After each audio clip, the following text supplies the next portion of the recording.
And now it is time to review Wrestle Dynasty, the big New Japan, AEW, CMLL, Ring of Honor, STARDOM show that happened the day after Wrestle Kingdom on January 5th, 2025. The first big collab between, all of these partner promotions in Japan. A big night. Look, I'll give you the cliff notes, and of course we're going to get into detail because this is what it is. It's the review. We're going to break all of this down. Cliff notes are this. This is a great show. This was a show that sets the bar for the rest of the year as far as great pro wrestling shows should be. This was absolutely tremendous. Top to bottom, just fantastic stuff. Couple of, maybe a little hit and a miss here, but nothing significant enough in the grand scheme of this show, which just blew me away. I thought it was a fantastic show. And on top of that, you get an all-timer match on this. You get a match that, and there's even another match that, had it not been for the all-timer, would be the match we'd all be talking about today, like at the top of, of all of our reviews and blog posts and articles and whatnot. Like, just a fantastic show of pro wrestling. It's the kind of thing that once it's done, you sit back, you think about it for a fraction of a second, and you're like, God damn, pro wrestling is great. Like, these are the types of shows that just reignite your passion, reassure you that the business of pro wrestling is still good and can be good, and at the same time frustrates you because then it kind of exposes just how much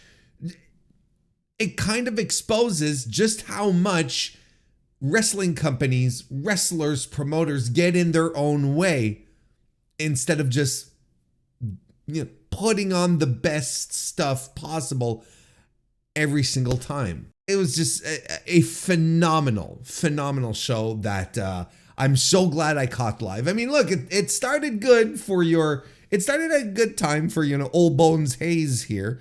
Starting at 11. Well, the pre-show started at 10 p.m. Eastern. I was like, okay, I can come in. I can go, like, I can hit the sack at around 3 a.m., right? Whatever. And it's the holidays. Still for me, I still have some time off. I've got time to recuperate. My Sunday will be a little more, it'll be a little more touch and go. May have a nap here, a nap there. might just have to make sure that everything is may have to make sure that my energy levels get a little assistance, right? But other than that, I'm so glad that I watched it live. I'm so glad that I'm swatting the microphone. That's how excited I am. That's how excited I am to talk about the show. And this show, which, look, let's just go ahead and say it, this was a show that felt like a Wrestle Kingdom show. Like, this had the vibes, the energy, the talent, the delivery, the execution, the matches to make it feel like a Wrestle Kingdom show. This show felt more like a Wrestle Kingdom show than Wrestle Kingdom did. Now, look, if you watched both like I did, it's clear that that the result here was umpteen times better. Like, this is a better show than Wrestle Kingdom. All right, the Wrestle Dynasty show ended up being a much better show than Wrestle Kingdom. I reviewed Wrestle Kingdom. We don't have to go over it.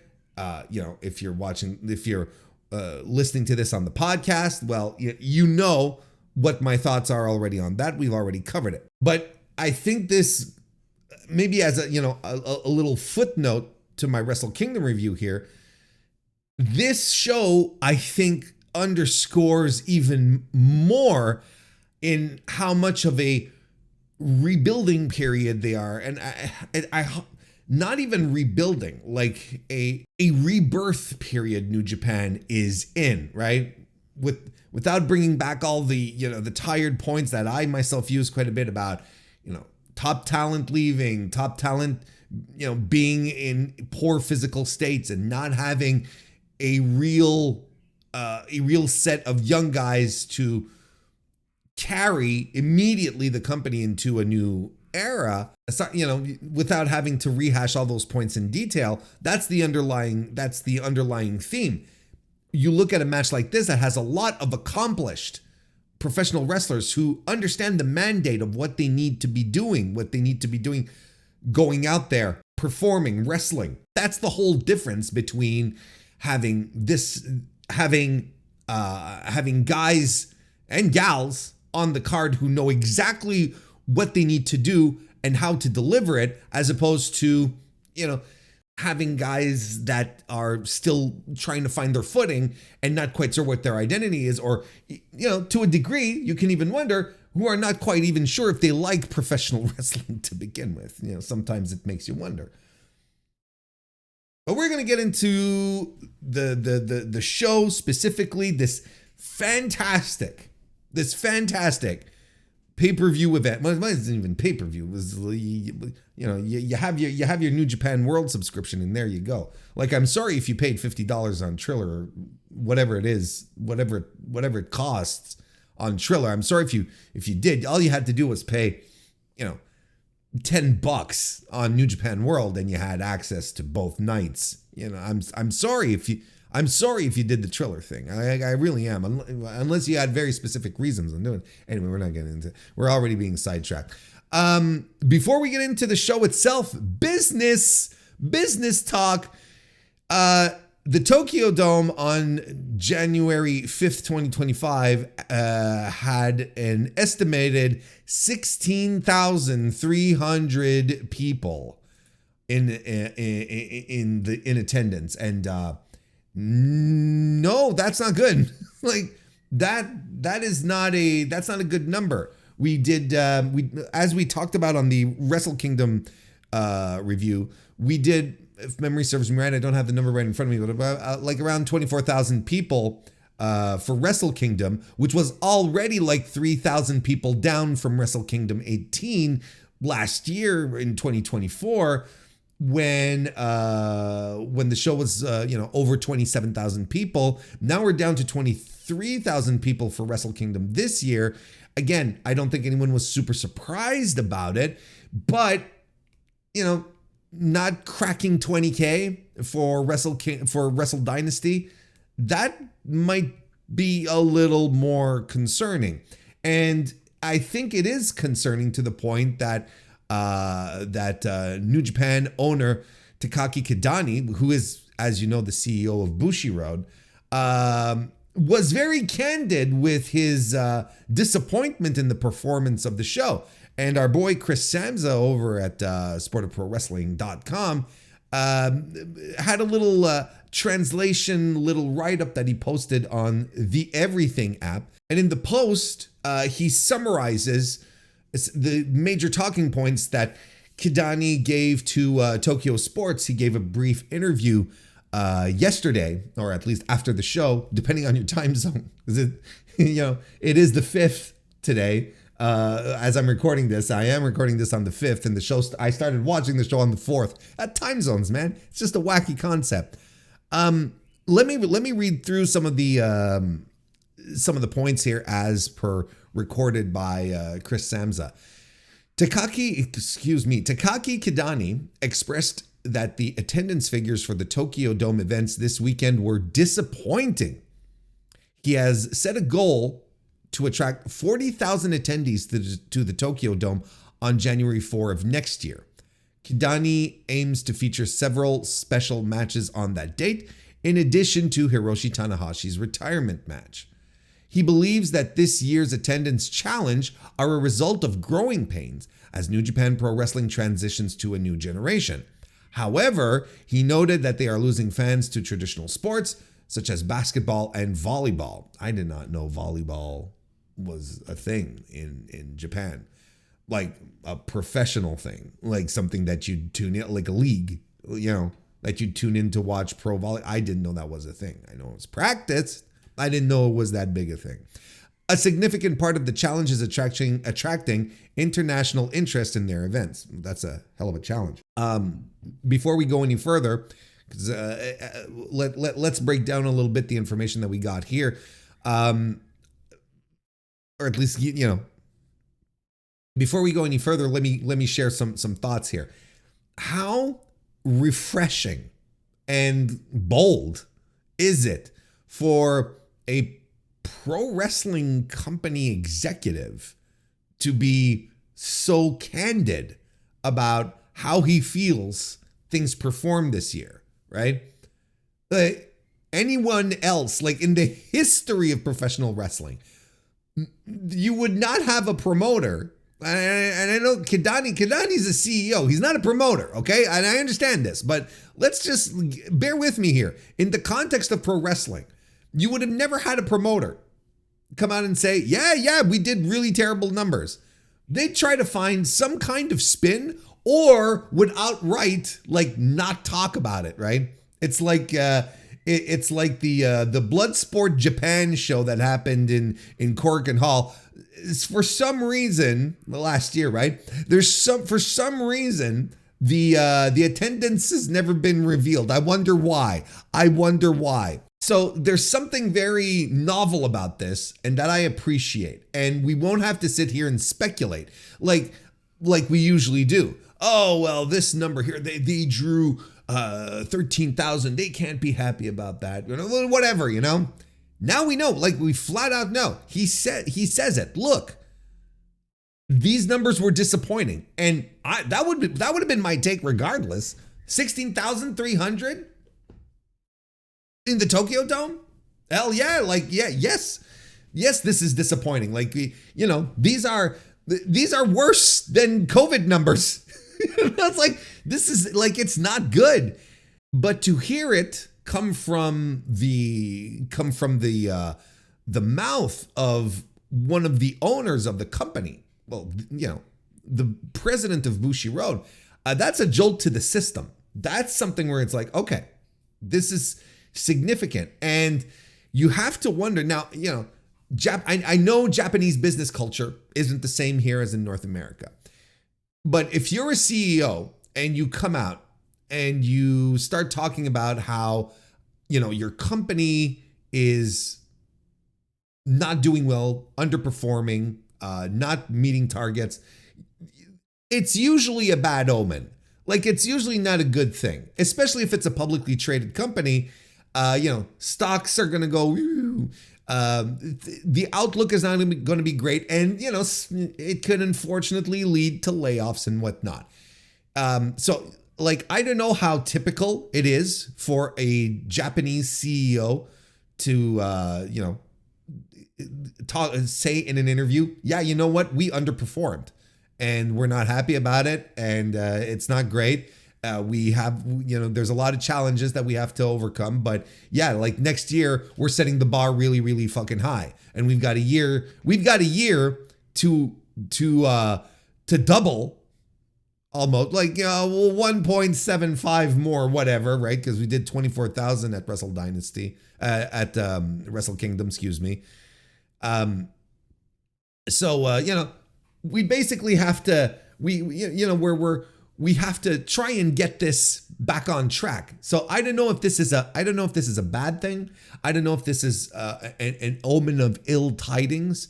Does this mean that New Japan talent is going to have to take another pay cut? This is all the kind of stuff that you don't hear much about, because this stuff doesn't get leaked much because it happens in Japanese, and the Japanese guys don't talk to they don't talk to the reporters in the sheets here in North America. They don't, because of the language barrier. It's just as simple as that. Why is it that we hear about, we hear a lot about, and this is every year, by the way, because I don't know if you know this, but talent contracts in Japan usually come up at the start of the year.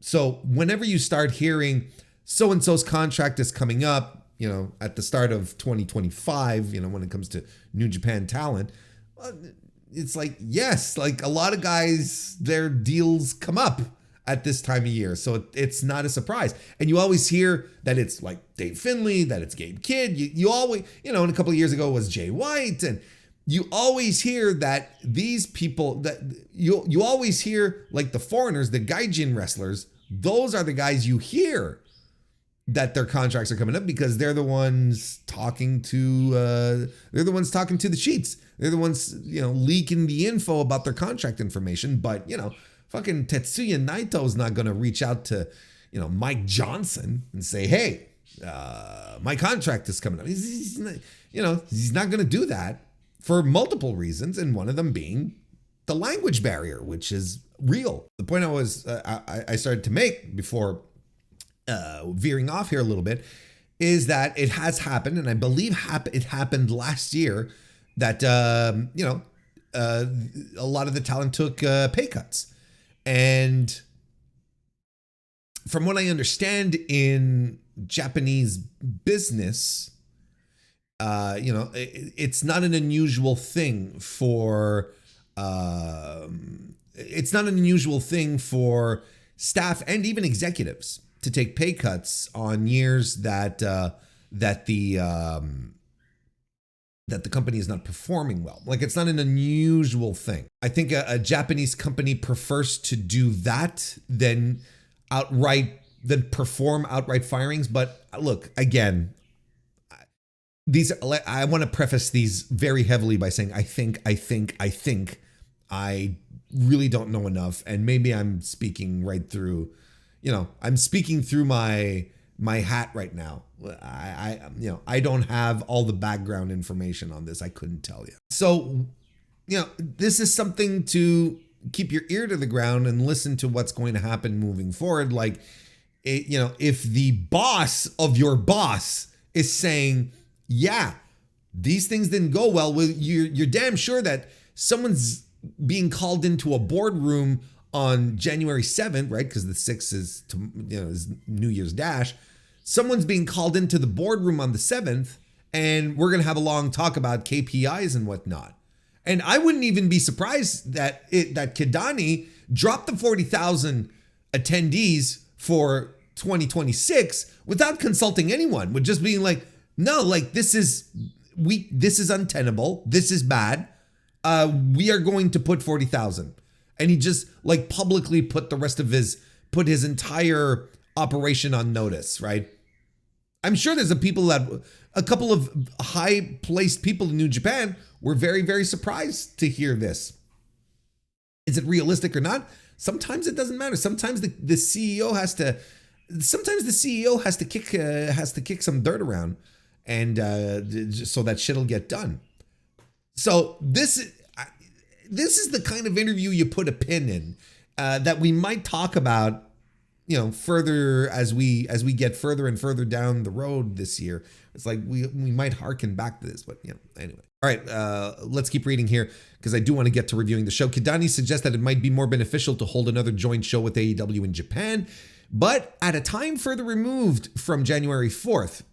He believes that the previous event did not successfully convey the atmosphere of a joint event or establish a sense of rivalry, resulting in a lackluster conclusion. So that's interesting, right?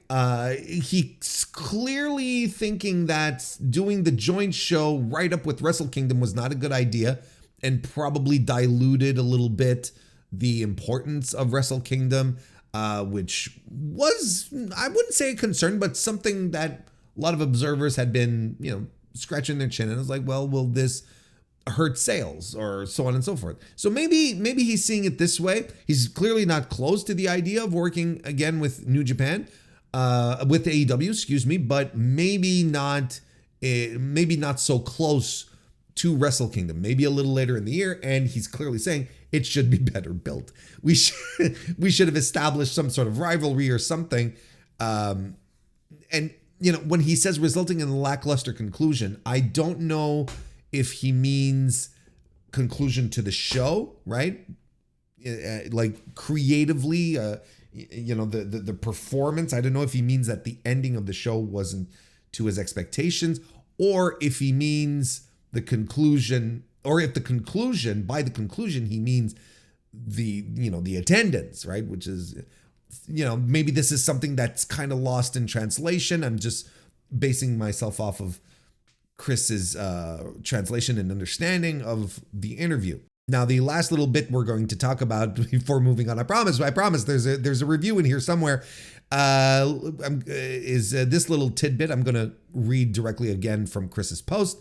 Kidani has indicated that he believes that Konosuke Takeshita has signed a 1-year contract with New Japan Pro Wrestling. He noted that AEW holds a limited number of events compared to New Japan Pro Wrestling, suggesting that if Takeshita desires to be a leading wrestler for NJPW, that opportunity may very well be available to him. Let's just get the Takeshita talking point out of the way, right? Because Takeshita at the press conference flat out said, I have a contract with New Japan Pro Wrestling. So I have 3 contracts. I have one with DDT, I have one with AEW, and I have New Japan Pro Wrestling, which essentially would make him, I believe, I believe that that would make him the first professional wrestler like in history to hold a contract with 3 different promotions at the same time. Look, you listen to my stuff, I've been advocating over the past few weeks for more Takeshita in New Japan. And I even think that it would probably be the better move for his career to go have a full-time gig in New Japan. I don't think AEW is necessarily the best place for him in the current environment. If I were him and I had an open door for New Japan, I'd go there because I think New Japan recognizes that they need a guy like him, and that he would deliver and ultra deliver on top of everything that he's on top of everything that New Japan is doing right now. He would be a fresh face, safe guy that they could absolutely use to, help raise raise the ships because of the tide, or whatever the expression is. I can't remember what it was. I can never remember what that expression is. It always comes to mind, but I'm like, I kind of remember like bits of that idiom. It's like, the rising tide lifts all ships, right? Isn't that it? Rising tide lifts all ships. That's Konosuke Takeshita. He's a rising tide, and the ships is everyone else. And I think New Japan realizes they could benefit from him being so young on top of that. And Takeshita I think he'd benefit tremendously. Like, I think he would have a much better time elevating himself and establishing his legacy in a place like New Japan as opposed to AEW. That we've already been over. So when I heard that he had the contract, I was like, okay, this is good news. Like, to me, this is good news. And I've been sort of, rubbing my hands together and go, "Ooh, are we going to have a soft jump here? Is this the idea?" It's something you see in Japan a lot, but not in the United States, not in North America, because things are not built the same way. It's not culturally, as far as wrestling goes, it's not the same thing. But I'm kind of like, oh, isn't this interesting? Isn't this interesting? And now Takeshita has this contract apparently. So, but then I'm like, okay, maybe this will work. Right? Despite me wanting to come here and take a victory lap and say, hey, I told you so, I told you all, I'm kind of, maybe it's just a good old fashioned work. Maybe this is just the work. Maybe it's just old take soup, taka soup. He's just, he's just working. He's just working us all. Maybe, but president of Bushiroad, who is not a promoter and has nothing to do with the wrestling business. Like, he's a CEO of a big company. Like, he has no time for this fucking nonsense. He deals with facts. He deals with things like, he has no time to go out there and say, let's work the sheets, brother. That's not so this adds a lot of credence to this situation, to this reality that Konosuke Takeshita might actually have a true to form contract with New Japan and with AEW at the same time on top of DDT. So it'll be interesting to follow. I'm going to continue keeping an eye on this. But so yeah, my vibe that we're setting up a soft jump here. I can still feel it. Let's see how things progress. You know, maybe in a couple of months things will happen. I'm like, I've cooled down on this, but I'm still very bullish on this. I still sincerely believe that New Japan Pro Wrestling needs Kensuke Takeshita much more than AEW needs Kensuke Takeshita. And I think it, search your heart. You know it to be true. Like, regardless of how you feel about Takeshita and how much you like him in AEW and doing great things and having great matches, search your feelings. You know it's true. AEW does not need Kensuke Takeshita as much as New Japan Pro Wrestling does in this snapshot that we have right here at the start of 2025. Again, let's have this discussion in a couple of months. But I am completely okay with a bidding war for Kensuke Takeshita, or at least him looking out for himself and going, you know what? Thank you for the opportunity, Tony Khan. I'll swing back around in a couple of years and let's chat. But as it stands right now, I can go make a name for myself over here, like a legit big time name. That's it for the business aspect of things. Very candid thoughts. Very curious to see how all of this is gonna shake out. But as it stands right now, you're here for a review, not the fucking Wall Street Journal, right? We're not talking. This isn't The Economist. What's another one? It doesn't matter. Like Forbes is still, no, but like real Forbes, not fucking nonsense Forbes. You know what Forbes I'm talking about. Forbes is even a thing. Is The Economist even still a thing? I know the wall. Anyway, let's talk fun stuff. Let's talk these matches. Let's talk this card. I've already given you my big picture thoughts. I'm not even wondering how we're going to approach this. We got to start with the lead. We got to start by talking about Kenny Omega defeating Gabe Kidd. Second match from the top. Special singles match. No titles. No nothing. Just a good old fashioned grudge. Just a good old fashioned, I don't like you and what you represent. And I don't like you because, you're a little loudmouth little prick. I think it's tremendous. I think the build to this was a blast. And it got all the right people, angry. Gabe Kidd played his part to a T. There's still people that are mauling over the idea of Kenny Omega having his big return match in Japan, right? But but we all know why this happened, right? We all know why Kenny Omega did this because AEW is such a terrible partner to New Japan, like the worst, like the dirt worst, that AEW would concede having Kenny Omega's return match from a life-threatening condition in which we wondered if he'd ever wrestle again. Hasn't even touched a wrestling ring in a year. AEW is such a terrible partner that they conceded to allow Kenny to have his return match on Japanese soil as opposed to North American soil for this event, right? Such a bad way, just terrible. What a shit thing to do, right? Just a inconsiderate partner. This match was tremendous. Like, regardless of the build, I don't want to talk about the build too much.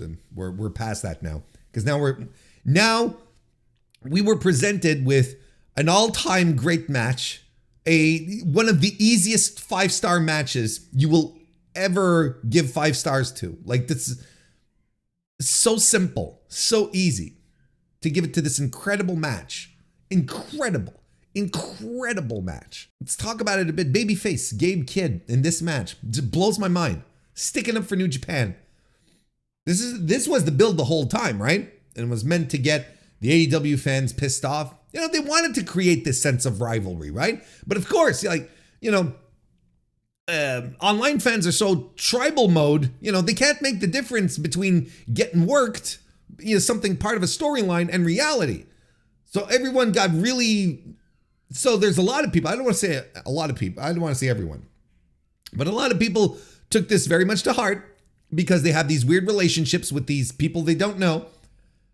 And especially, hey, you're talking shit about Kenny Omega. Oh, watch out, Kenny Omega is a protected class. You got to be careful. You got to be careful what you say about Kenny Omega because he's this saintly figure.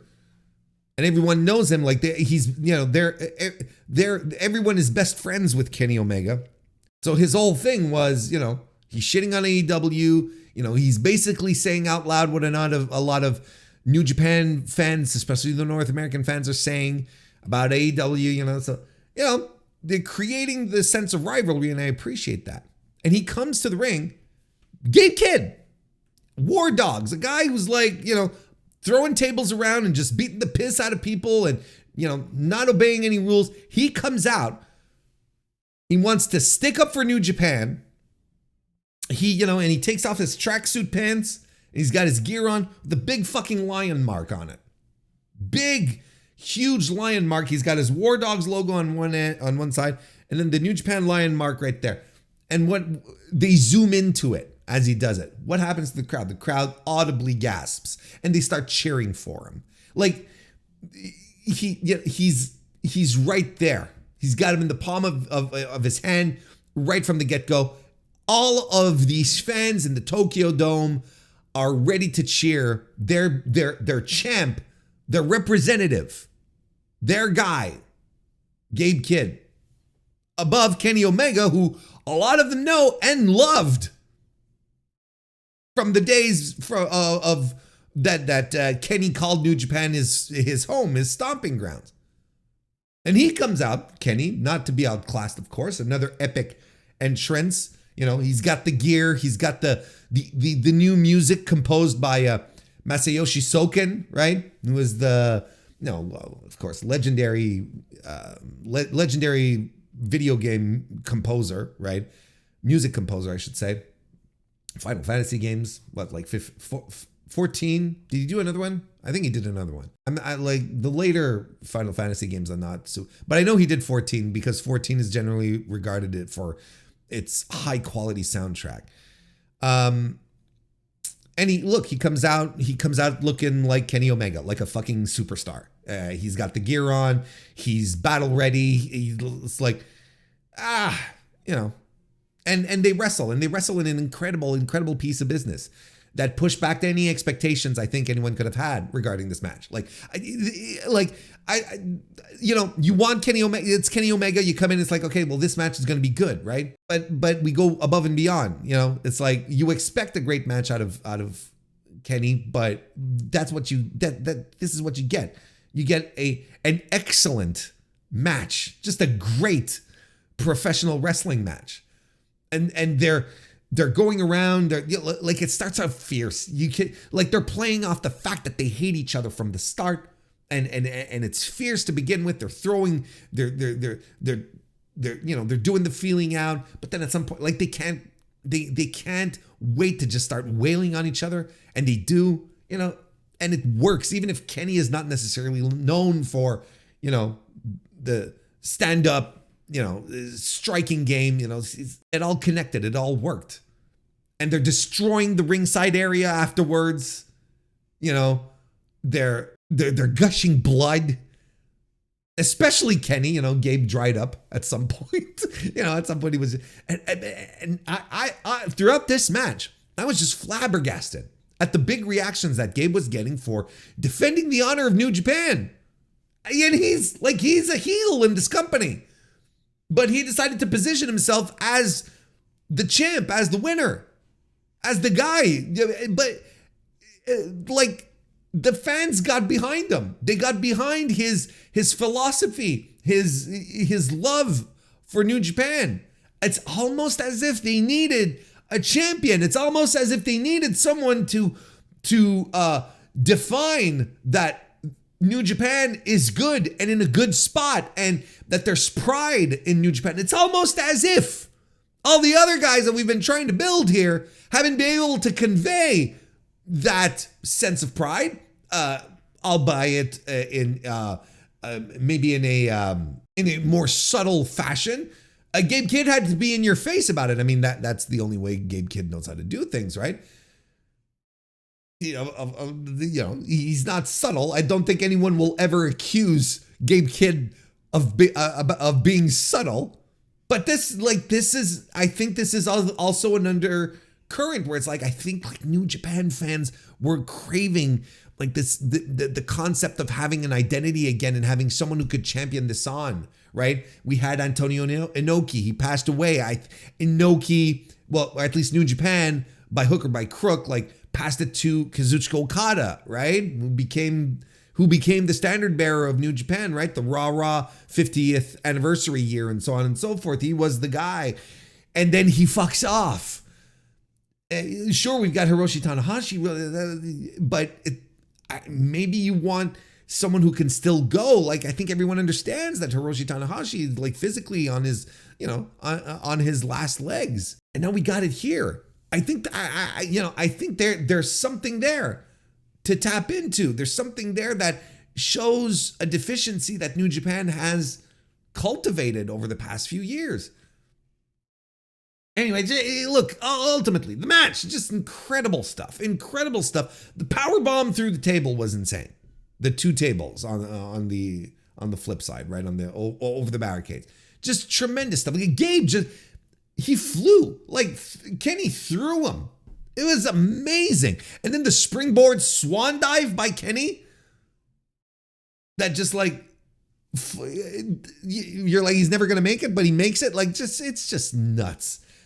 It's just crazy. This is Kenny Omega. I don't know if you realize this. His last match was in December 2023. That's the last time he got into a wrestling ring. It was in December 2023, and he didn't wrestle for an entire calendar year because he had a life-threatening condition that needed immediate attention. And he does whatever he needs to get done. He fights back, he comes back, and he looks and he wrestles like the cleaner always had. Like the speed, the bursts, the sharpness, the snap, it's Kenny Omega. I swear to God, like you were to fold over time and it'd be just like between 2023 and 2025, and it'd be just like, it's the same guy. Nothing's changed.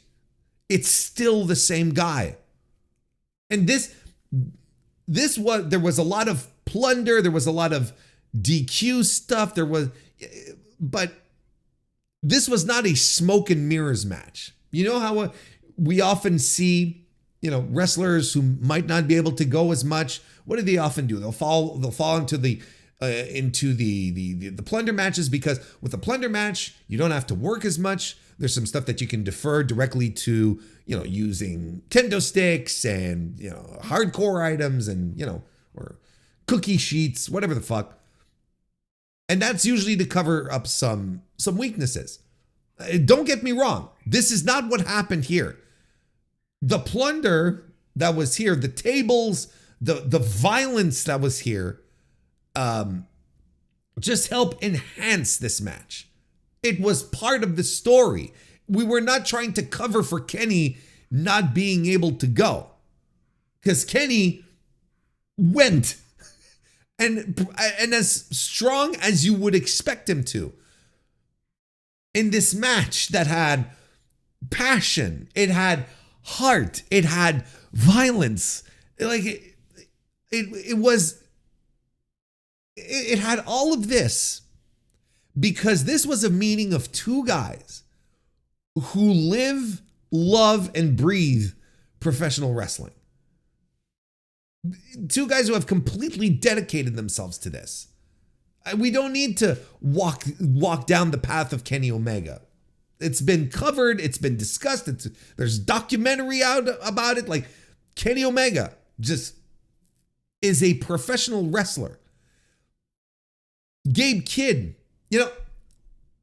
a lot of people were surprised when Kenny Omega announced it was coming back, and Gabe Kidd was the guy who stepped up. A lot of people were surprised. A lot of people thought this was a bad idea. The initial reaction was not great, right? But when you think about it, these two guys are the same in so many respects in their approach to pro wrestling, where it's all about passion, where it's all about living pro wrestling, about loving pro wrestling. You know, could you think about Gabe Kidd, and could he do anything else than be a pro wrestler? I don't think so. And he lives it, and you believe it. He's one of these guys that makes you believe in what he's doing is authentic and true and real. Both of these guys made everything feel authentic and true and real in this match. These are two guys cut from the same cloth to a degree. So I was not necessarily surprised when Gabe Kidd was announced. I was like, okay, this is interesting. I kind of like this. And we knew, like I said, we knew this match would be good. If only because Kenny Omega would not let anything less than good happen here. Kenny's a guy who this is what he was meant to do. And not unlike Gabe Kidd. These are two guys who are doing exactly what they were meant to do and are ready to just lay it all out there to get it done. But then the trick here in this entire match was to make sure that Gabe Kidd was on the same level, that he could hang with Kenny Omega. And I thought he was excellent. And I don't buy this, I've seen it. I don't think this was a carry job. I don't even think it was close to being a carry job. Carry job is another one of these terms in pro wrestling that gets thrown around. And, carry jobs have happened less than a lot of people want to let on. This was not a carry job. I think Gabe lived up to expectations. I think he showed he's able to hang on that level. I thought he was excellent. And I mean really excellent. And I thought this is him losing up.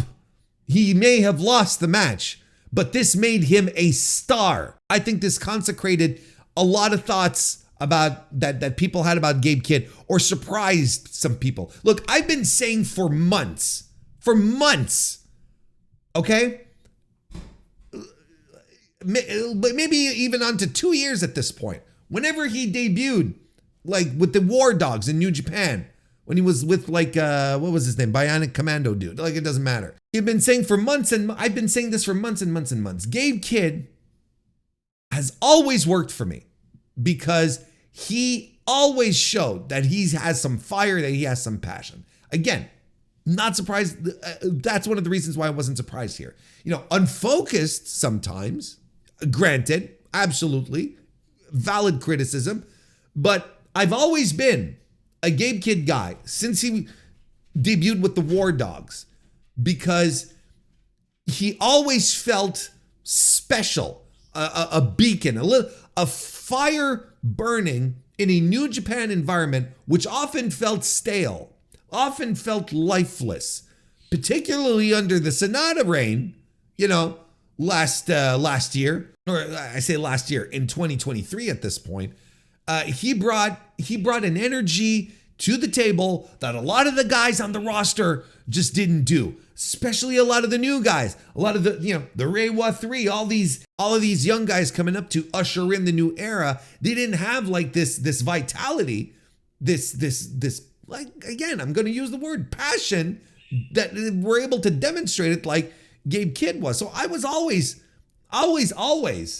on his side, right?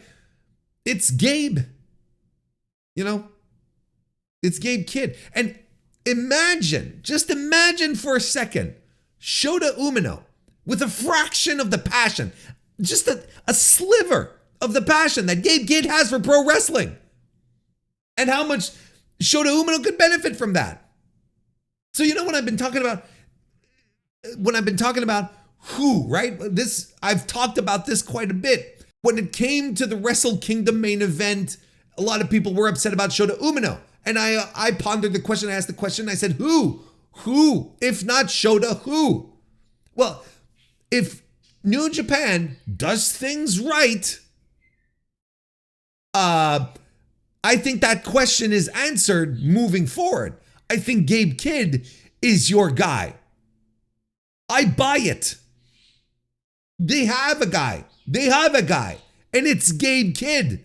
The reactions he was getting from the crowd last night. You know, he reveals the lion mark. People go nuts and they boo Kenny Omega. Superstar, beloved, like Japanese, a guy who lived in Japan and who embraced Japanese culture.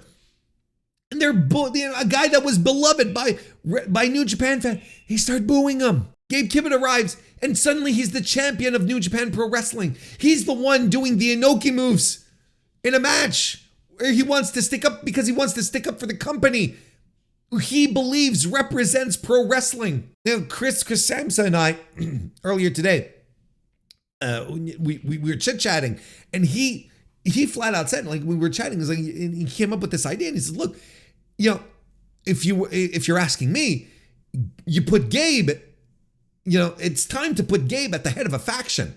It's time to put Gabe at the head of a faction, and that one that he can lead, and a faction about New Japan Pro Wrestling. Kind of like Hantai, right? But no longer the passive Hantai where it's just like, well, just throw everyone else in there and everyone's like, you know, they do their own thing and it's, you know, some guys are soft and, you know, whatever, you know, you've got Yano doing, you know, no, you get yourself this crew of dudes and Gabe Kidd leads the charge. And you've got yourself a passionate, intense guy who's just ready. He's prime for the next level. You don't have to search. You don't have to try and make something, you know, we got to push more on Shota. Oh, we got to really try with Yota Tsuji. Oh, Roy Oiwa, let's go. We got to push Ryohei Oiwa now. He's right there. If I'm going on vibes right now, I have Gabe Kidd win the G1. We can talk about this later on this year, but nonetheless, like right now, I'm looking at all of this and I'm like, why would you blame anyone from thinking that? If I'm Gedo right now, like at least for a certain part of the year, maybe up until the G1, I tear up whatever plans I had. And I'm making room for Gabe Kidd. I'm moving guys around. I'm having a sit down with Shota and I'm saying, look, this isn't working. We're gonna send you off on excursion for a bit. You're gonna go find yourself somewhere. I'll be fine here. I'm gonna have Umera coming back at some point. I've got Oiwa that I can do something with, but in the meantime, I've got Gabe Kidd. And he's my guy. He's gonna be my guy for the year. Who else do you do? Who else? Again, we're back to that question. If not Gabe Kidd, who? And I'm sure a lot of you are typing right now, Yota Tsuji. Yoda's great and all. But he doesn't have what Gabe is exhibiting right now. And what Gabe is exhibiting is clearly something New Japan fans want because they were ready. They instantly got behind them in the match with Kenny Omega. Kenny Omega worked heel. So what are we doing? Anyway, big defense of Gabe Kidd here, but I think it's deserved. I have always been on this train. And I am not ready to get off. In fact, I'm upgrading to first class. You know, the one with the bunk beds, with the little cabins that you go and sleep in. I'm getting one of those now. And you should buy a ticket for this train before it gets sold out. Tremendous match. I can't wait for New Year's Dash. I mean, probably by the time you listen to this, you know, maybe I shouldn't talk about it too much because by the time you listen to this, there's a fair chance that New Year's Dash is going to be out of the way. But man, I'm doing something special with Gabe Kidd on New Year's Dash. Like I'm doing something special. I don't know what, but I'm doing something special. Anyway, we still have an entire card to go down. we've talked about some business. And we've talked about one match, but a hell of a match. So, I mean, look, this is a go out of your way to watch match, right? Like, this is it. Like this is the kind of stuff. And here, one last thing, and I promise we'll move on. This is the kind of match that reminds me how great professional wrestling is. And it's the kind of match that it makes me feel sad that there are a lot of wrestling fans who will not see this match because they have preconceived notions and so on and so forth, because they are going to be content at having, monologues and, community theater pack in their matches, and they're going to sit there, they're going to be clapping their hands together and saying, this is great pro wrestling. This is cinema. This is the greatest thing ever. And then they're going to be missing out on a match like this. They're going to be missing out on a legitimately emotional, authentic match like this. Something that makes you feel something real, not something contrived, not something that you as a fan, you're playing your part and reacting in a way that the company expects you to react. No.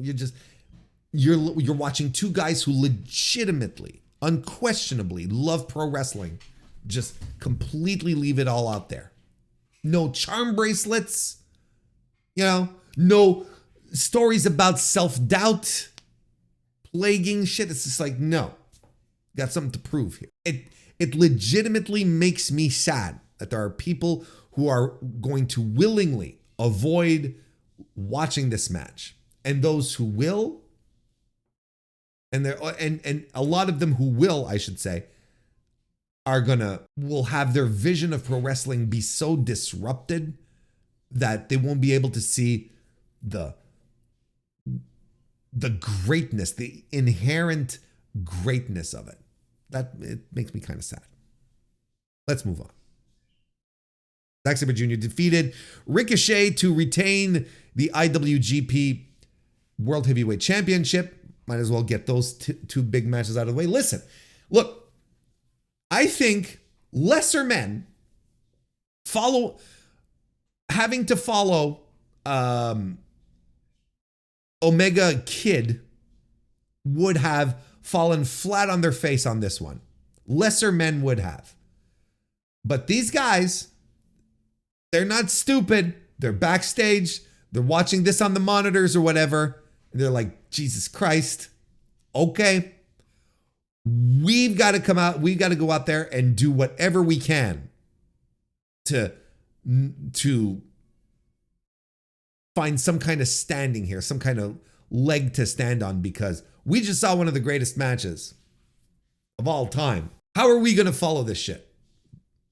Well, by being exciting and holding a great pace and being just a lot of fun with some two extremely, like I said, if it had been anyone else than these two guys, I'm not sure that the result would have been as convincing. I think a lot of guys would have been deflated. A lot of guys would have been like, shrug their shoulders and just be like, well, what are you going to do? But no, not Zach, not Ricochet. I think they're both guys who are nonetheless, they're in a position where they have something to prove. I think Zach feels like he has a lot to prove in being a world champion for New Japan. And Ricochet, I think he feels like he's been in this position of having to prove himself ever since he left WWE. I think people have been judging him a lot. I've been nitpicking him, zeroing in on him specifically because of who he is, because of his time in WWE, and then coming back and like, oh, well, la-di-da, kind of thing. It's like, so I think he himself felt he has a lot to prove. So why not put two guys who've got, a chip on their shoulder, got something to prove? Why not put them to follow this match? I think that rules. They understood the mandate and they delivered. They knew coming out for this match, they couldn't do this match slapping on headlocks, and bear hugs and stuff like that. So what happened? Ricochet attacks Zack Sabre Jr. as Zack is doing his entrance, right at the ring. And then it was just go, go, go, go, go. Ricochet starts, he's doing acai moonsaults. He's doing he's doing 450s. Like he's got the whole thing going, right?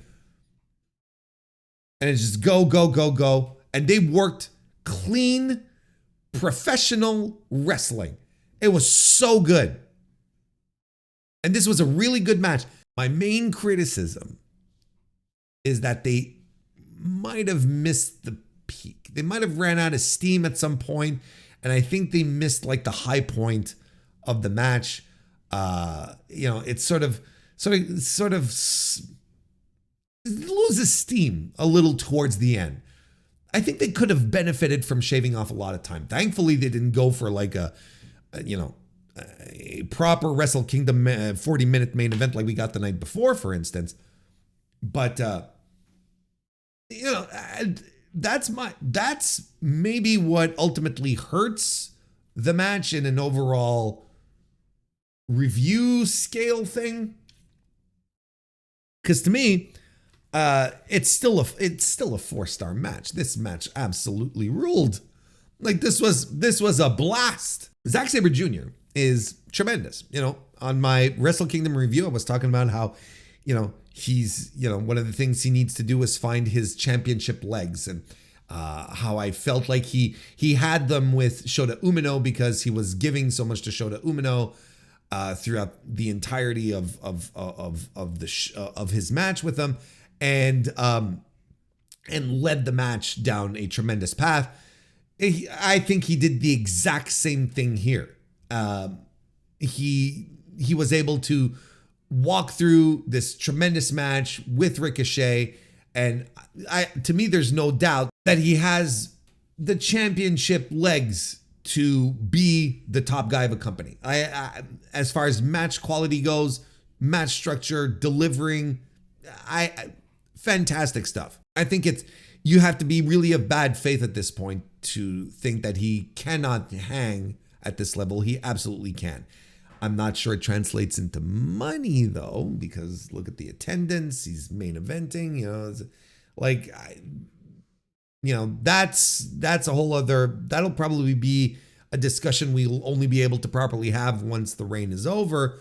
But as it stands right now, like there's nothing that Zack Sabre Jr. is doing that is translating into ticket sales, at least not yet. But then how long do you wait for it to happen? Like, et cetera, et cetera.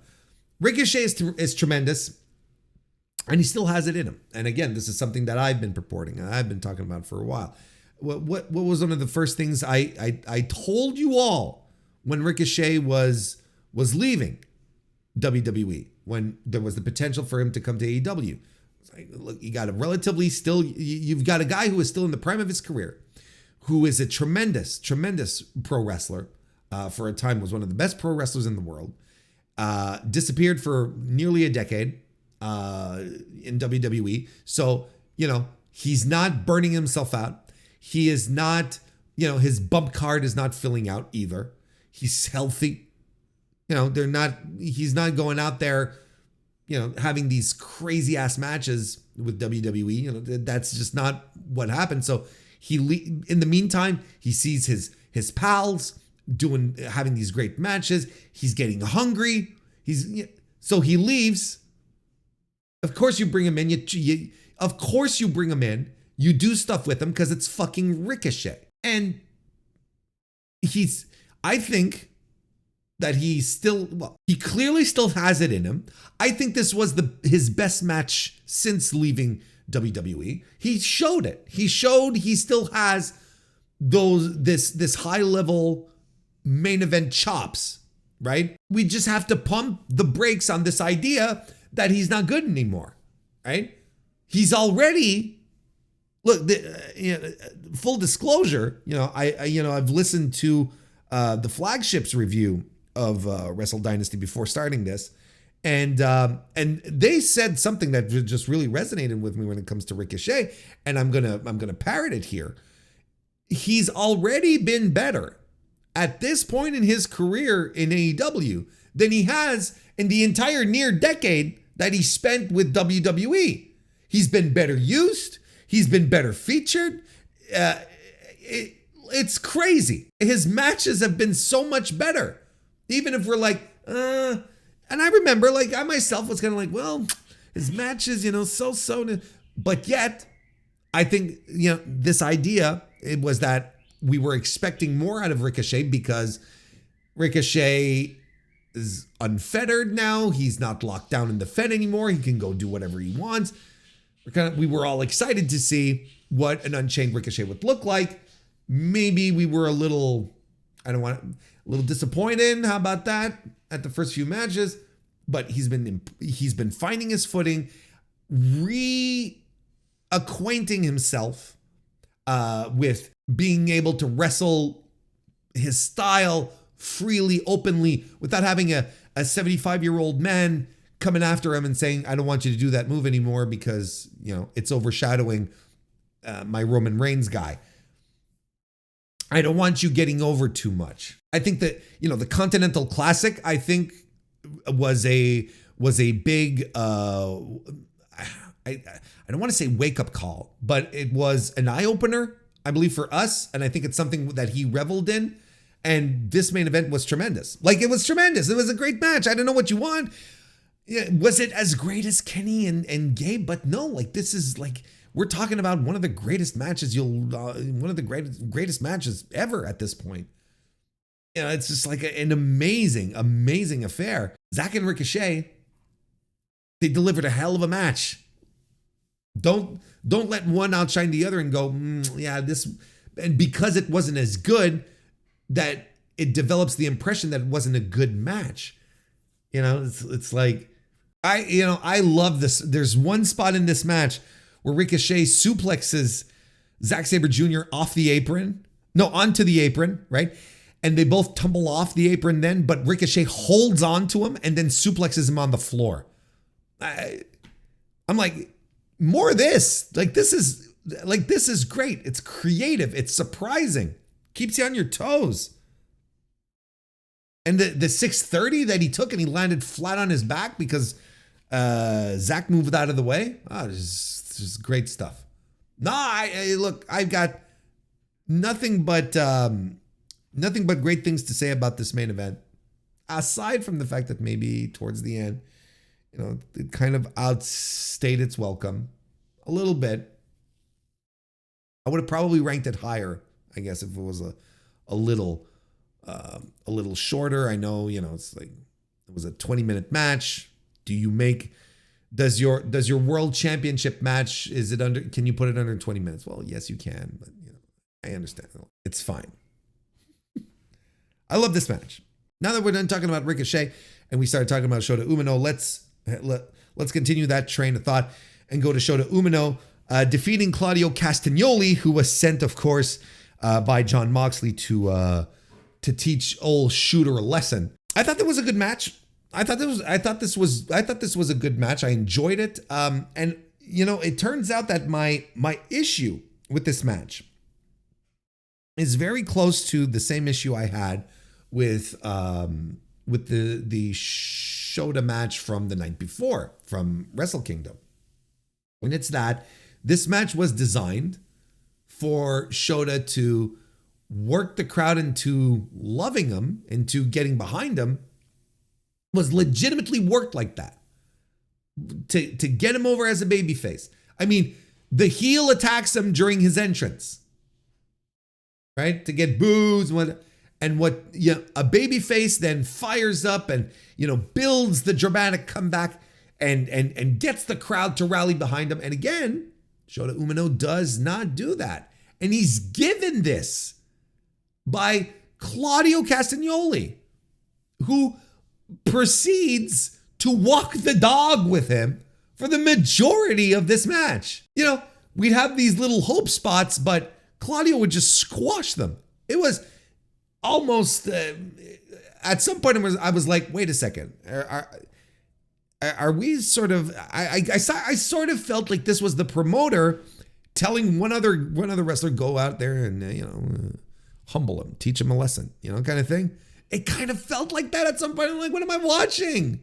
He's not getting anything in. But then when the match ends, and especially the way it ends, right? With, Shota doing a dirty deeds, a Death Rider, just to get the Flash win, which was weird in the structure that was set up here. Like, yeah, he never had his proper mounted comeback. He never got the crowd to get behind him. When he won the match, the audience booed. The issue with Shota Umino is profound. The audience is rejecting him. This is exactly what I was talking about on the Wrestle Kingdom review. The audience is rejecting him. They're moving on. This is Vince and Roman Reigns all over again. They don't want him. And that's why I get passionate when we're talking about Gabe Kidd, and I'm saying Gato has to tear up his plans or has to do something different. Like, if Gato sticks to Shota Umino coming out, slapping hands, kissing babies, giving out toys, walking around with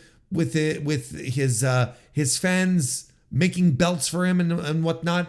If we continue with this presentation, it's pointless and ultimately harming this kid's career. We might reach a point that no one will want him anymore. I stand by my thoughts.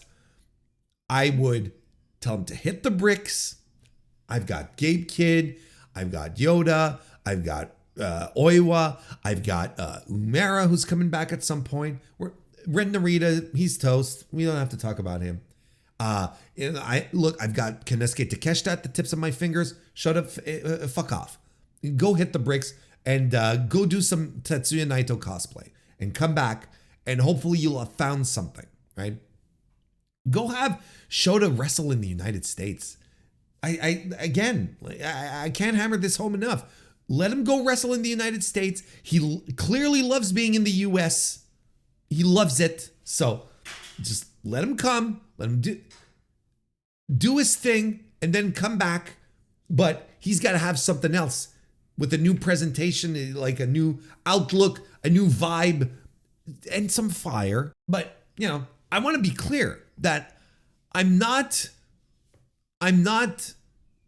one of these guys who thinks that Shota Umino is a complete waste and trash and just should be tossed aside. I am not one of those. I think people are often a little hard on him. I think what he needs is more. I think he needs stuff outside the New Japan system. Maybe it's just not a fit. Maybe it's just not a fit for him. I think he should go anywhere else. I'm talking, go to the US, Maybe all he needs to do is start working, go work some Noah, go work some All Japan. Anything else. If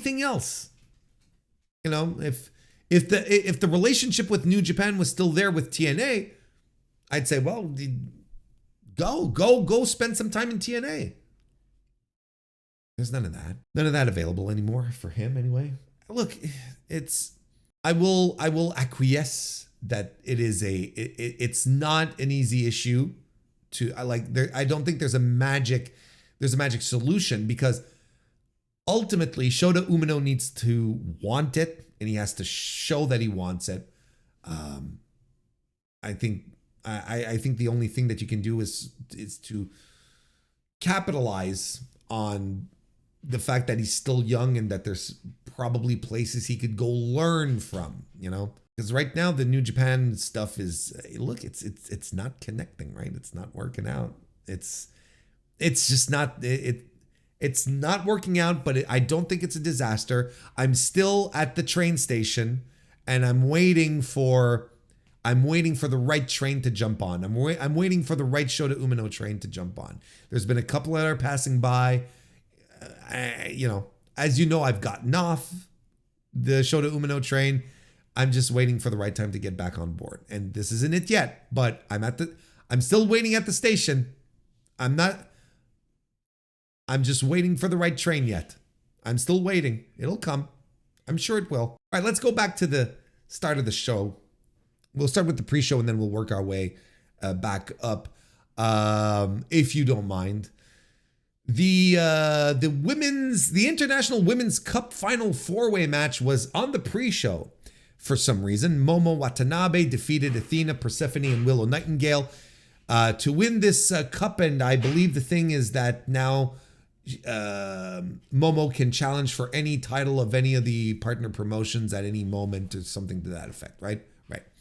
I thought that was good. I thought it was a good opener. I thought the ladies worked really hard. I enjoyed it. That bat swing that Momo cracked across Athena's skull was nuts. Like that's assault. I believe that's murder. Is what that is. Attempted homicide at the very least. I thought it was a good opener. I thought it was a lot of fun. I don't understand why this was on the pre-show. Because this match was built in all four promotions, and all four promotions all had like little tournaments or little 4-ways, or AEW did an actual little mini tournament for this, and this ends up on the pre-show.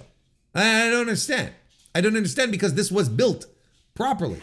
This was a properly built match, and it's on the pre-show, and I don't get it. Like, I don't get it. Why was the CMLL gauntlet match? Well, I say the CMLL, the Lucha Gauntlet match. Why was that not on the pre-show? A match that was thrown together last minute, right?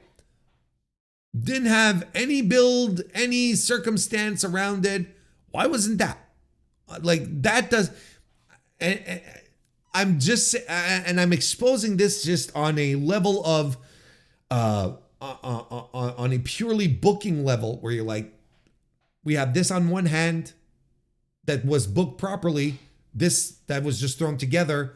Which of the two should we put on the show, on the main show? It defies my logic. I can't explain it. I can't defend it. I don't understand it. So there you go.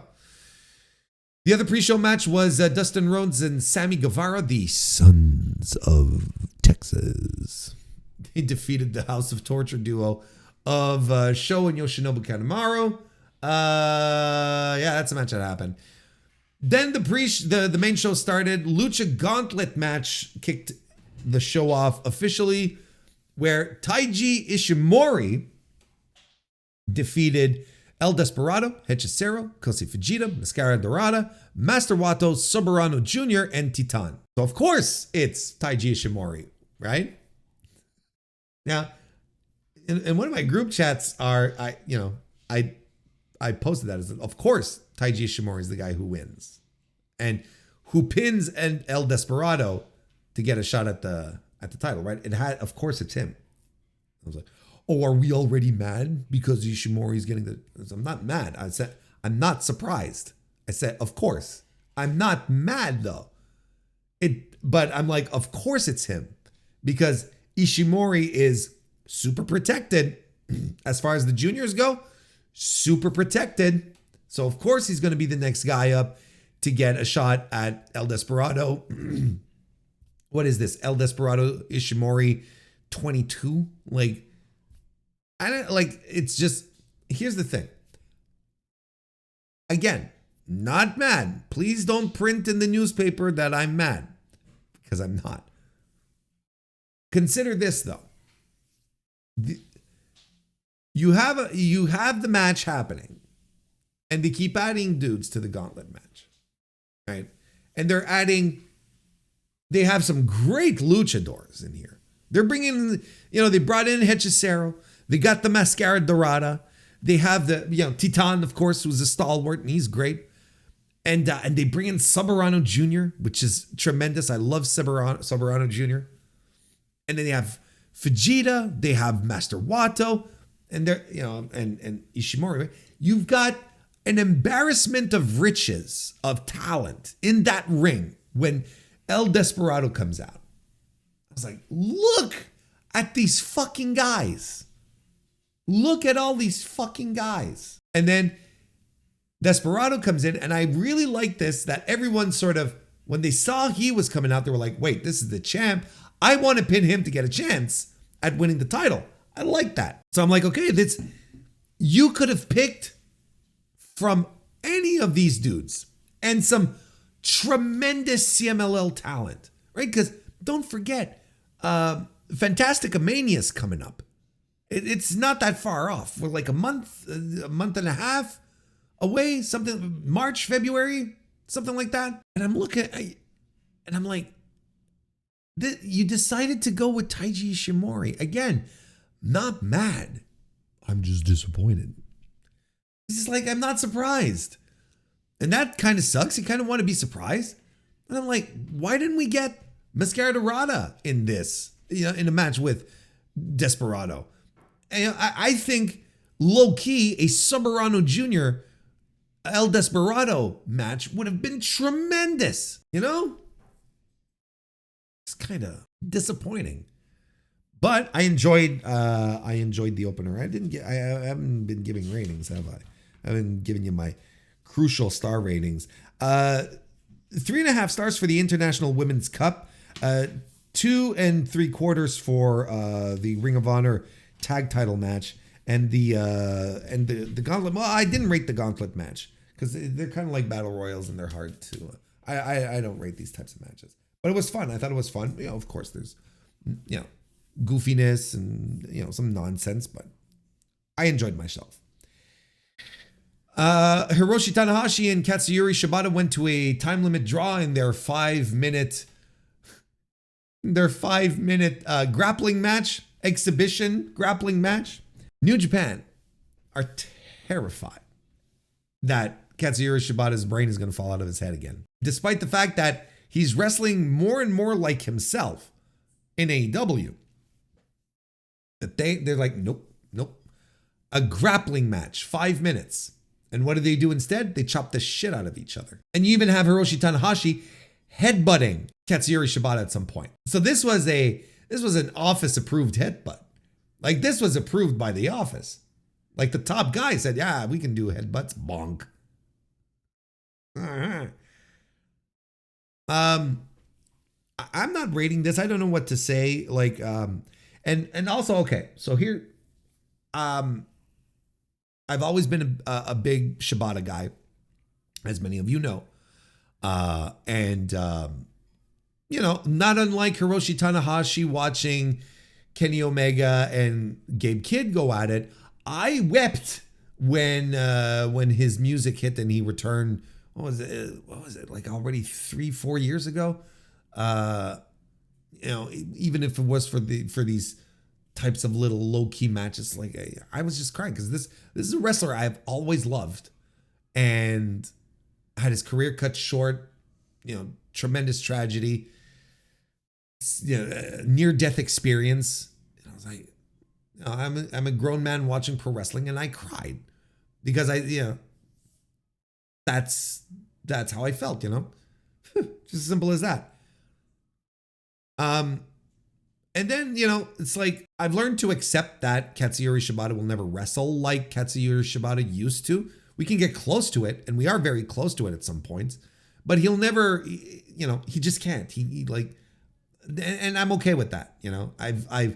I've gone through so many emotions that it's like, I've come to acceptance. It's like, okay, this is who Shibata is now, and I'm fine with it. And in fact, I'm seeing improvements. I'm seeing things.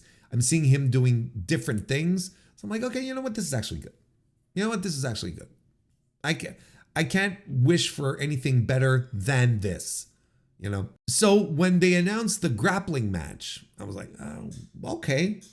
But like, I don't know. I don't have the nostalgia necessary for this. I'm satisfied where Shibata is. I don't need him in a 5-minute exhibition with Hiroshi Tanahashi. The chopping didn't do anything for me. Like, it's cool, but I'm not like pumping my fist. It was fine. I might, maybe I'm an outlier on this, because I feel like a lot of people thought this was tremendous, and it's okay if you did. Like, because I understand why, because it was a vibes thing, right? But I think like for me, I've I've gone through stages of grief and renewal of hope, and now like I'm really much of at an acceptance where I'm like, okay, this like now things feel there's a normality around my Shibata and my appreciation for Katsuyori Shibata that is just established, that's just settled, and I don't need this type of gimmickry anymore to make me feel something. I didn't feel anything. So, you know, I'm glad they didn't like stick to like a rigid ground game where it's more like, no, we'll still beat the piss out of each other. Interestingly enough, Shibata challenged Tanahashi to a match in AEW where he would actually be sanctioned to wrestle. You know, and didn't they announce that at I might be wrong on this, but didn't they announce that Hiroshi Tanahashi's last match in the US was going to be at Windy City Riot later this year? So that might be a nice little way to wrap things up, because clearly New Japan is not going to let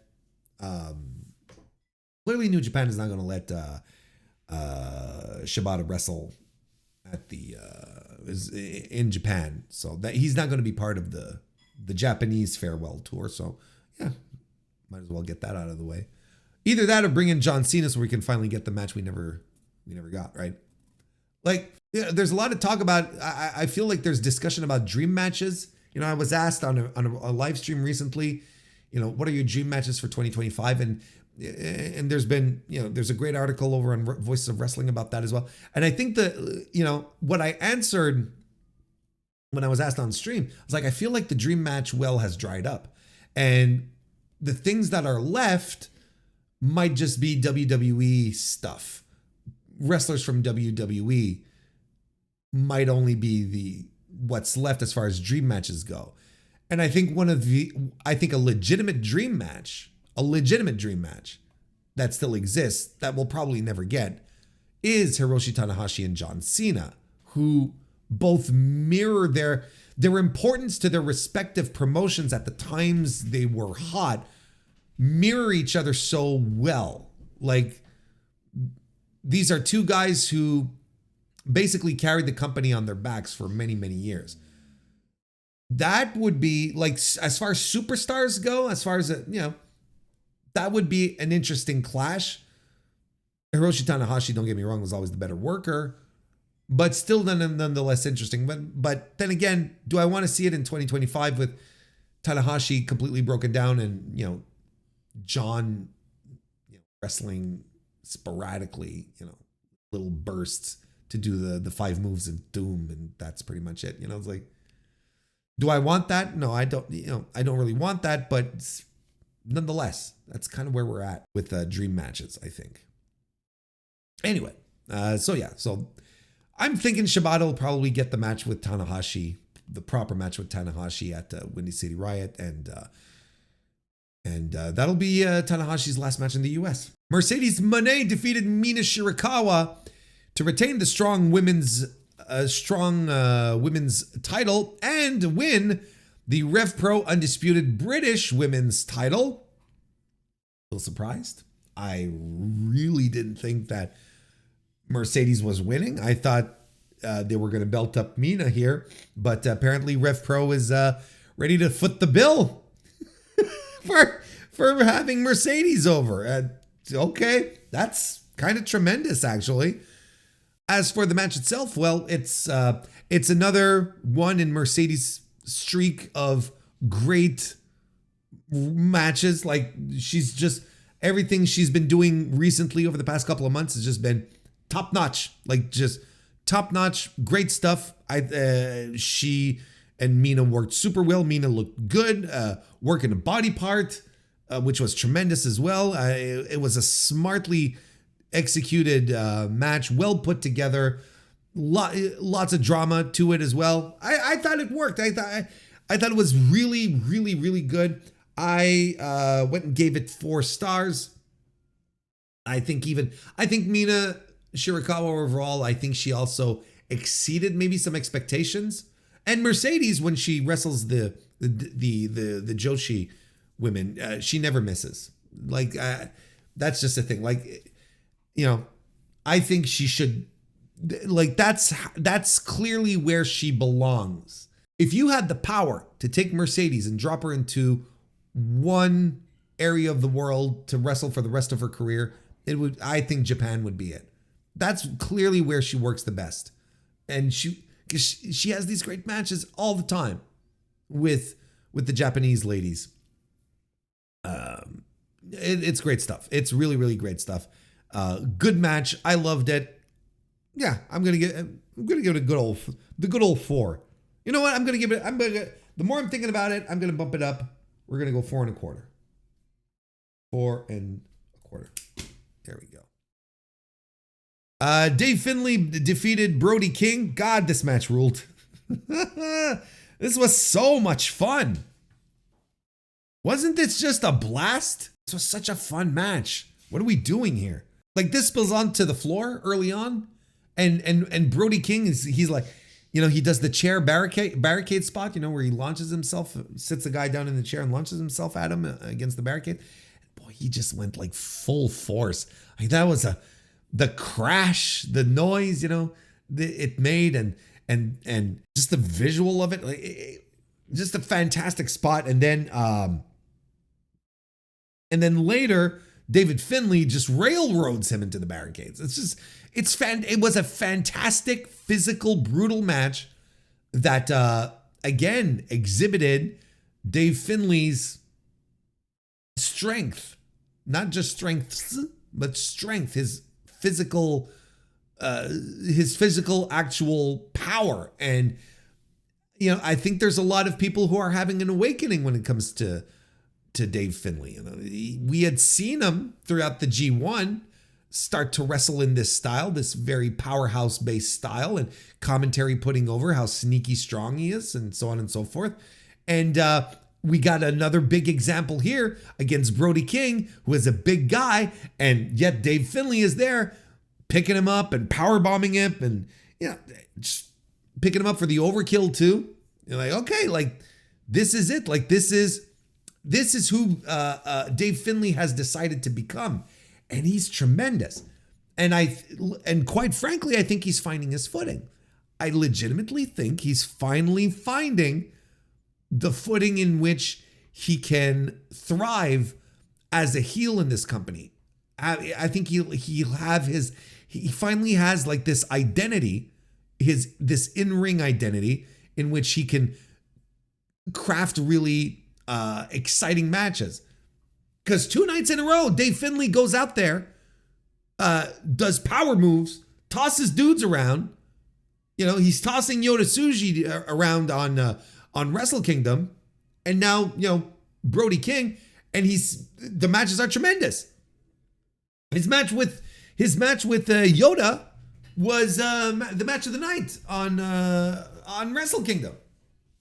It's not necessarily the case here, but it's still a tremendous match that he had. Could it be that I'm excited for Dave Finlay in 2025? Excuse me. Could it be that Gedo should also look like to what is right under his nose, actually, and be like, yeah, you know what? I have a guy here that I can groom. Look, if you ask me, we didn't talk about it yesterday, really, but if you ask me, when I say yesterday, I mean on the Wrestle Kingdom review, Dave Finlay lost upward. Like, he didn't lose this match only to be buried lower on the card. I don't have any inside information, but he got his win back, and that was important. Something might be brewing for New Year's Dash, I would say. And if not New Year's Dash, maybe a little New Japan Cup win. I'm thinking the days of Dave Finlay not cracking to the upper crust of the IWGP World Championship level are pretty much done. He's on his way. Anyway, and Brody is great. You know, if this was a G1 audition, I think it should be a G1 audition, right? This should have been a G1 audition. Like if I'm Gedo, I'm like, all right, what are you doing this summer? Can you ask your boss to give you some time off? I kind of want you in my tournament next this summer. Why wouldn't you? Brody brings something to the table that there's not a lot of guys in New Japan can bring, or at least not established as much. I think maybe like Jeff Cobb is great and all, but he doesn't have the mobility and agility that Brody has. Hartley Jackson maybe, but we really don't see him all that much. Bad Dude Tito maybe, but again, he doesn't do many Japanese tours. I'm pro Brody. I think Brody should be pushed. I think Tony Khan should belt this guy up, make the TNT title fun again. Whatever, just like Brody King, brother. Brody King, brother. Kensuke Takeshita defeated Tomohiro Ishii in an absolute barn burner, fucking fantastic, extraordinary, physical, heart-pounding, exciting match that, like, this was the match I was hoping Shingo and Takeshita would be. That's my overall thought. I got it with these two guys here. They're just slugging at each other, beating each other up. And Takeshita, he's showing off his strength. He's knocking Ishii down to his knees really easily. Takeshita, man, he's on the turnbuckle, right? And he lifts Tomohiro Ishii like off the mat and right into a Falcon Arrow. This guy is insane. This guy is so good. Such a creative, beautiful spot to do. And you can only do it with the kind of strength that he has as well. They're dropping Germans. They're firing up. They've got all the fighting spirit in the world, and they're striking and throwing knees and Ziguris. Ishii is doing avalanche ranas, and I'm like, why is this guy bumping so much? Why is he bumping like this? 49-year-old Tomohiro Ishii out there bumping like he's 20. An excellent final stretch to this match that had you on the edge of your seat. I couldn't take as many notes because I was just staring at the TV. Like, my God, what am I watching? Extraordinary stuff. 4 3/4 stars for me. Raging Fire. That's the name, right? Raging Fire? Not Burning Fire? Raging Fire. The spinning brainbuster thing. God, what a fucking match. And Tomohiro Ishii, man. Look, never ceases to amaze us, right? Continues to be at such an incredible level. Despite doing this for so many years. At that same level.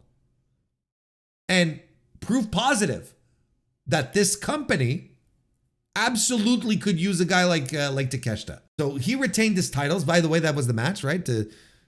Both titles were on the line. The AEW International title and the Never Openweight title. He retained both. No biggie. I love that match. I just loved it. I have those are the extent of the notes. Here's another match you should seek out and look for. This was absolutely phenomenal. The Young Bucks defeated the United Empire duo of Great O'Khan and Jeff Cobb and Hiromu Takahashi and Tetsuya Naito to become the new IWGP Tag Team Champions, much to my surprise.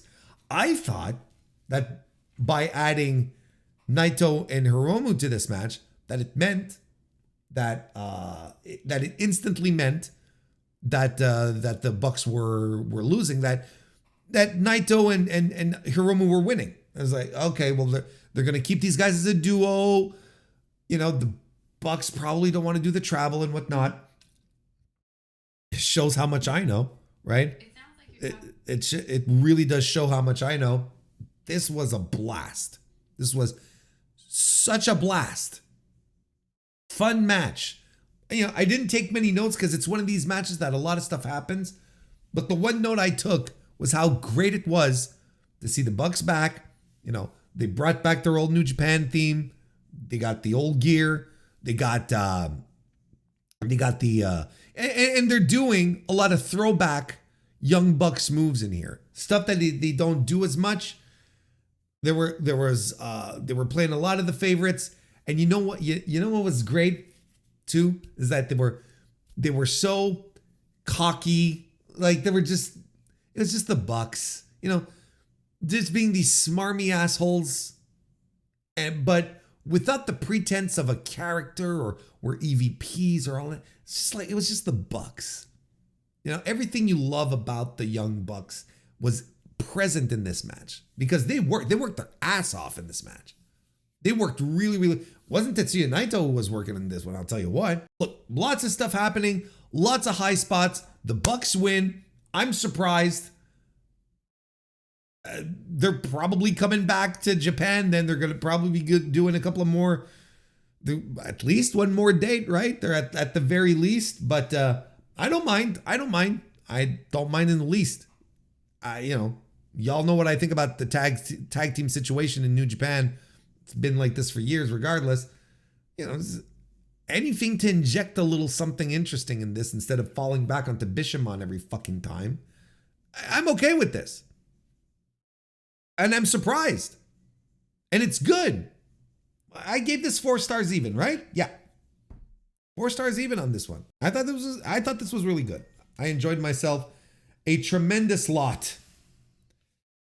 And the last match that we have to talk about, and we've been at this for almost we're creeping on 2 hours, so I don't want to overextend myself talking about particularly this match, which I thought was the worst match of the show. Yota Tsuji defeating Jack Perry to retain the IWGP Global Heavyweight title. I often feel like I'm not the low guy on Jack Perry. I'm not the guy who beat, I'm not the guy who hates him the most. And I want to like Jack Perry, but he makes it hard. And this match was difficult. And I think here, I thought Yota Tsuji showed some fire. I thought Yota Tsuji showed some passion here where he's like, well, I kind of see the direction this match is going and I don't like it. Because we're doing, that's what we're doing here. You know, we're slapping on rest holds and headlocks. And I'm like, what are we doing? Jack, Jesus Christ, man. Like, I know you're the match before Omega and Kid, but I don't get it. I don't understand. I don't understand why Jack Perry just doesn't devour every moment that's given to him. I feel like it's almost like he feels, sometimes it comes across, I don't know if I don't want to misrepresent, but sometimes it comes across as if the time he has on television and in these matches is owed to him. And I never feel like he works to earn it or hold on to it. And I'm like, dude, you were just flown in from the United States to this huge show in the fucking Tokyo Dome.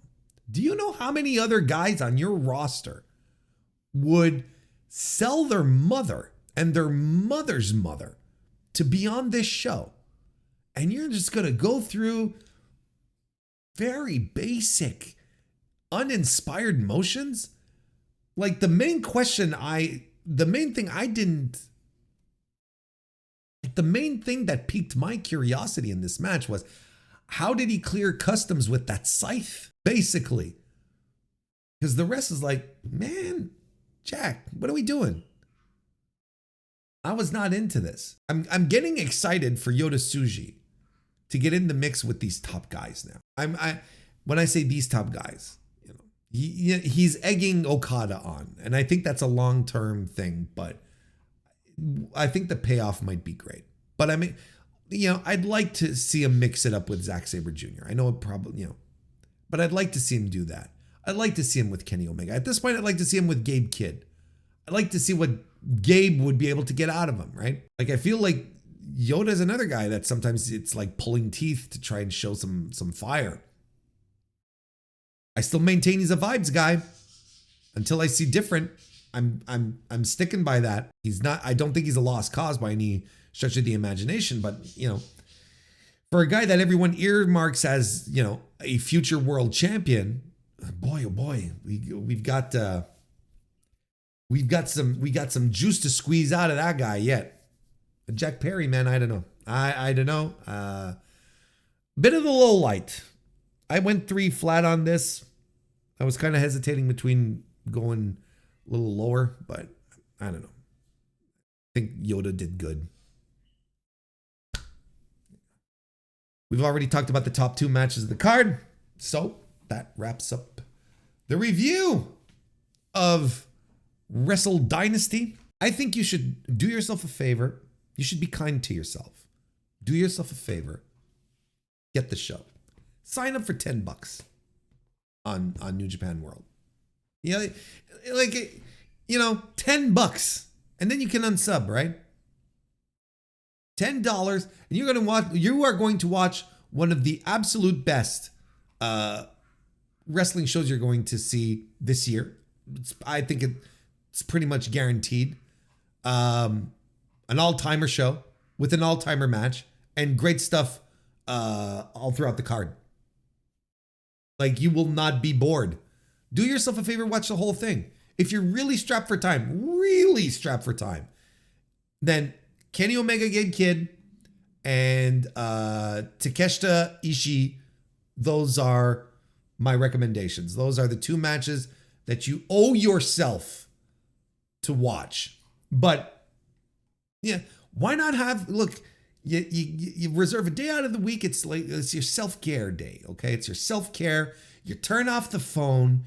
You log out of Twitter. You